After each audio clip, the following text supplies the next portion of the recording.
Hi, welcome back to my channel G learn mathematics. कल हमने circular motion पढ़ा था और उसका बाकी का सेक्शन अभी हम लोग कंटिन्यूड करेंगे। तो इसमें अभी हम लोग क्या पढ़ेंगे कि कैसे नॉन यूनिफॉर्म सर्कुलर मोशन को के लिए क्या कंडीशन होना चाहिए, यूनिफॉर्म सर्कुलर मोशन के लिए एक्सेलरेशन का क्या कंडीशन होना चाहिए और कैसे हम इसको डिराइव करेंगे।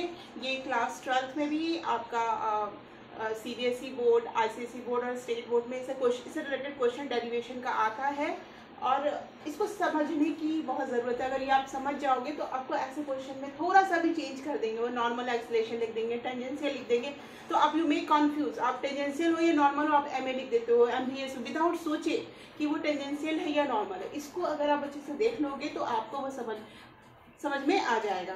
Please like, comment, share and subscribe. देखो, ये हमारा सर्कल है और यहाँ पे कोई पार्टिकल P है। अब ये पार्टिकल का पोजीशन क्या है? Position of the particle, position of the particle is OP। ठीक है, तो ये एक डायरेक्शन है, ये थीटा एंगल पे है, तो इसका यूनिट वेक्टर क्या होगा? इसको हम लोग ऐसे इसके यूनिट वेक्टर को हम डिजिग्नेट कर रहे हैं ER से। Unit vector along radial direction. और इसके ये तो क्या होता है? टेंजेंट है। हम लोग मैथमेटिक्स में भी हमने पढ़ा, ये क्या है? इस पे क्या होता है? dy/dx जो हम लोग निकालते हैं। What is this? This is the ET। तो ये क्या है? इसका unit vector along tangential direction.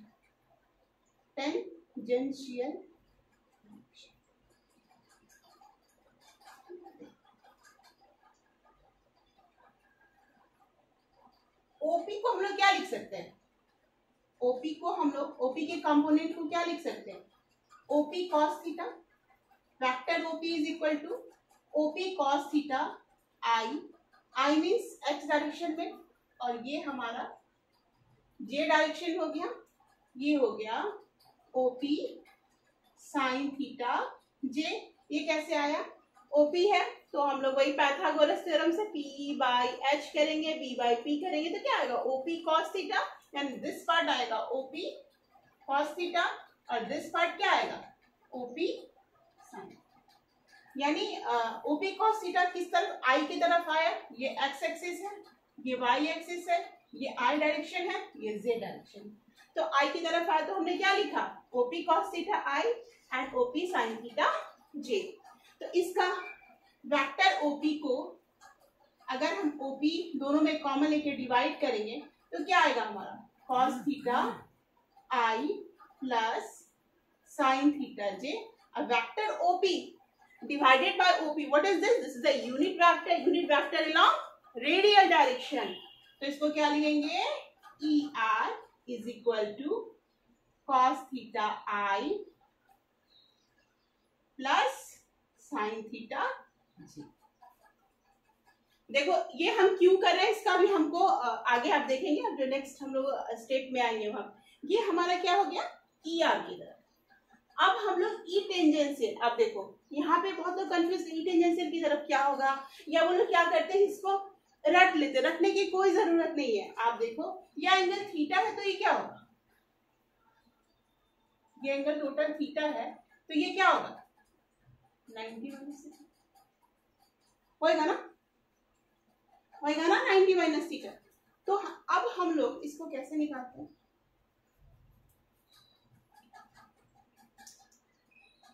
ये हमारा है थीटा, तो ये हो गया 90 माइनस थीटा। इसको हम लोग कैसे निकालते हैं? ET। अब इस तरफ का जो है उसको हम लोग ET लिख सकते हैं, ET लिख सकते हैं। तो ET हमारा क्या हो गया?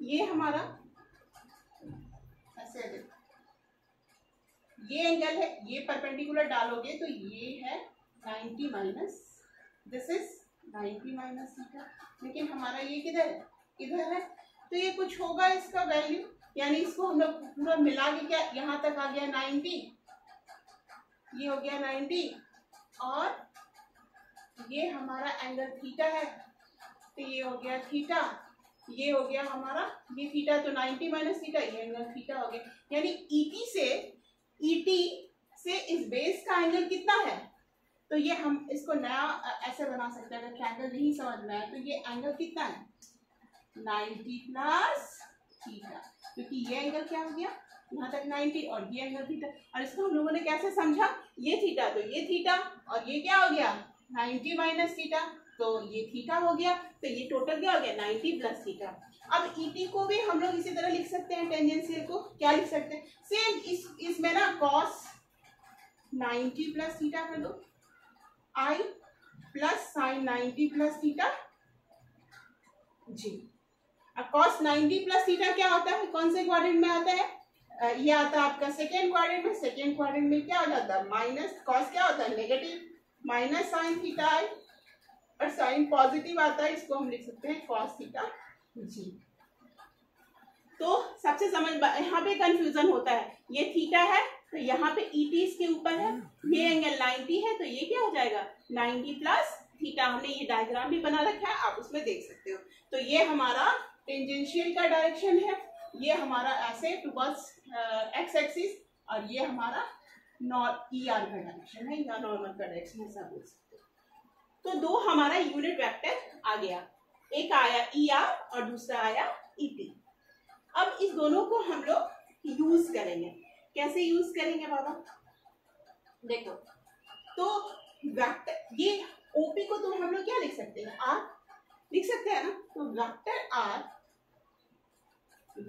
आर हम लोग लिख सकते हैं क्या, vector R is equal to R cos theta i plus sine theta j, लिख सकते हैं ना। तो अब हम इसको अगर डिफरेंशिएट करेंगे D vector R by D T, ये क्या हो जाएगा, आर तो फिक्स है कांस्टेंट है, बट डायरेक्शन ये वेक्टर आर को हमने ऐसे लिखा तो आर क्या है कांस्टेंट है, तो आर को बाहर निकाल दिया, D by D cos theta by D T क्या हो जाएगा माइनस साइन थीटा और D theta by D T I हो जाएगा। साइन थीटा का डिफरेंशिएशन क्या होता है कॉस थीटा, और कॉस थीटा जे और D theta by D T हो जाएगा। हम लोग इसको लिख सकते हैं are D theta by D T को बाहर निकाल लो और minus sine theta i plus cos theta j लिख सकते हैं, ये हमारा आ गया, ये लिख लिया सबने, इसको हम लोग अब रब करते हैं, ठीक है, अब उधर हमने लिख लिया।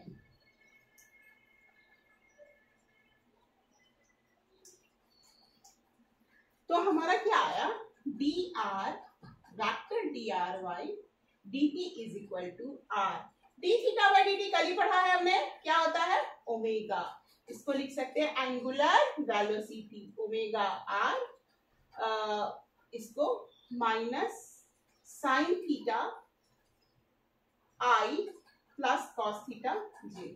अब देखो ये बहुत सिमिलर है, अभी जस्ट मैंने इससे पहले दिखाया था क्या लिखाया था कि जो टेंजेंशियल डायरेक्शन जो था ईटी था उसका क्या आया था unit vector minus sine theta i plus cos theta j आया था ना, इसको हम ईटी भी लिख सकते हैं, इन शॉर्ट फॉर्म हम लोग क्या लिख सकते हैं ओमेगा आर ईटी, ऐसे बुक सब में नहीं लिखा रहता है, डायरेक्टली ऐसे लिखा रहता है, लेकिन अब देखो ये ईटी ही हमारा आ गया ना, इसको हम लोग ईटी लिख सकते हैं।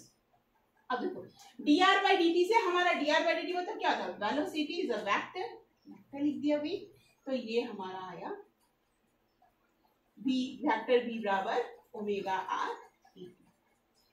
अब हमको एक्सीलरेशन के बारे में देखना है, एक्सीलरेशन इसका कैसे आएगा, तो एक्सीलरेशन क्या होता है rate change of the velocity is the acceleration.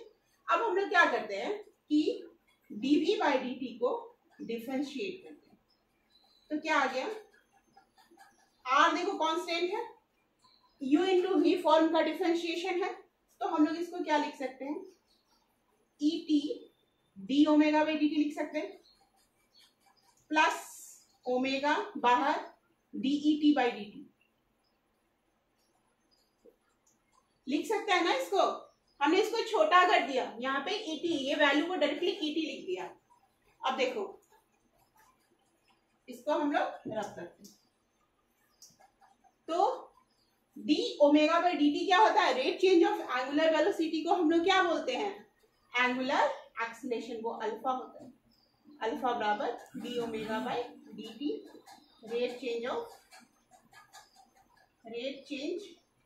In angular velocity, ये हो गया हमारा अल्फा। अब हमको मेरा ये वैल्यू क्या आएगा, D E T by D T. अब देखो ये हमारा इक्वेशन 1 है, डी, इसको डिफरेंशिएट करके अलग से देख लेते हैं। D E T by D T को डिफरेंशिएट करोगे तो क्या आएगा, माइनस साइन थीटा का डिफरेंशिएशन कॉस थीटा होगा, और थीटा का D theta by D T, क्योंकि यहाँ नीचे थीटा नहीं है टी टी है, तो 2 बार करना पड़ेगा हमको। आई कॉस थीटा को क्या लिखेंगे, माइनस कॉस थीटा का डिफरेंशिएशन क्या होता है, sine, minus sine theta, minus sine theta j d theta by D T.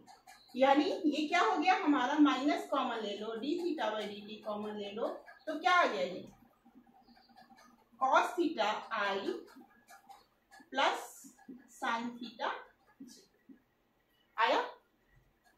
तो ये माइनस कॉस थीटा आई और प्लस साइन थीटा जे, ये हमारा क्या था, ये हमारा ये था unit vector along radial direction. तो हम लोग इसको क्या लिख सकते हैं, minus omega unit vector along radial, मैंने बस इतना ही लिखा, ठीक है। अब हम लोग क्या करते हैं, इसको समझते हैं। इसको अब हम लोग हमारा क्या आया है, ये इस इक्वेशन को रहने देते हैं, इस इक्वेशन को अभी रहने देते हैं, और ऊपर का पार्ट डिलीट करके हम लोग लिखते हैं, ठीक है। सबने लिख लिया,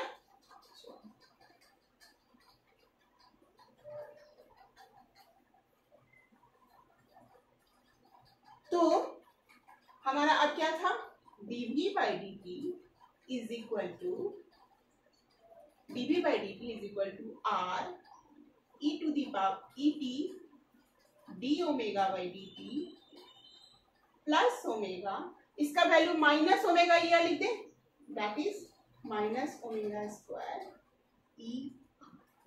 अब देखो यहीं से हमारा सब कुछ हो जाएगा। तो अब हम इस नीचे वाला ये पोर्शन करते हैं, ठीक है।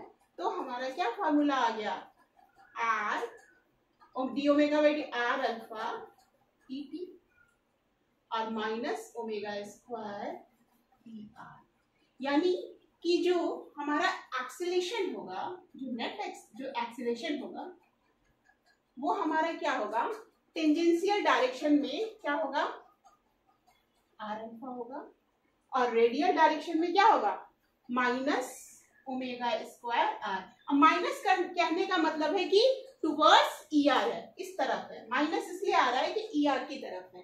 तो यूनिफॉर्म सर्कुलर मोशन में क्या होता है, यूनिफॉर्म सर्कुलर मोशन में क्या होता है, सर्कुलर मोशन में क्या होता है, जो हमारा ये जो होता है, अगर सर्कुलर मोशन यूनिफॉर्म है तो सारा एक्सीलरेशन क्या होता है, टुवर्ड्स सेंटर की तरफ लगता है। यहाँ पे एक चीज छूट गया आर, तो ये हमारा एक्सीलरेशन क्या होगा, माइनस ओमेगा स्क्वायर आर। मैंने यहाँ पे ई आर नहीं लिखा, मैंने इसको मैग्नीट्यूड में लिखा है। तो ये हो गया हमारा एक्सीलरेशन टुवर्ड्स रेडियस। अब देखो ये जो इक्वेशन है, कहीं कहीं ये तो इसका भी यूज होगा, कहीं कहीं इसका भी हो जाए। अगर नेट एक्सीलरेशन पूछा जाएगा, मान लो दोनों है, ये भी है यूनिफॉर्म एक्सीलरेशन नहीं है, नॉन यूनिफॉर्म एक्सीलरेशन है, तो टोटल एक्सीलरेशन आज पर वेक्टर क्या होगा, a n square is equal to R alpha का square plus minus omega square R, इसका होल स्क्वायर करेंगे तो हमारा नेट आएगा। लेकिन यूनिफॉर्म सर्कुलर मोशन के लिए हमारा क्या आएगा, ए बराबर माइनस ओमेगा स्क्वायर आर। अब इससे रिलेटेड एक दो हम लोग क्वेश्चन भी कर सकते हैं, और इसको हम लोग ऐसे ऐसे भी लिख सकते हैं ए बराबर माइनस ओमेगा स्क्वायर आर, मतलब इसको माइनस हटा देते हैं टुवर्ड्स सेंटर, इसको क्या बोलते हैं टुवर्ड्स सेंटर। अब आ जाएगा शब्द सेंट्रीपेटल एक्सीलरेशन, और v बराबर क्या होता है ओमेगा आर, तो ओमेगा की जगह हम लोग क्या लिख सकते हैं v square by R square, तो कैंसिल हो गया, यानी एक्सीलरेशन ए बराबर v square by R. But this is in the case of uniform circular motion. अब इससे रिलेटेड एक क्वेश्चन करते हैं। क्वेश्चन हमारा क्या है, find the magnitude of linear acceleration of A particle moving in a circle of radius 10 centimetre with a uniform speed completing the circle in 4 second. तो हमको लीनियर एक्सीलरेशन निकालना है, ये हो गया, समझ में आ गया, तो हम लोग इसको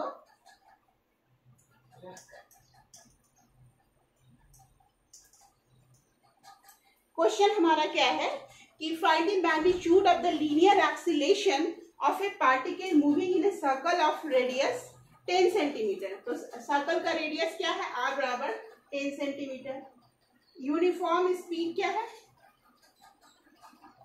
4 सेकेंड है, uniform with uniform speed completing in a circle, या टाइम दिया हुआ है, सो time is given it's 4 second, ठीक है।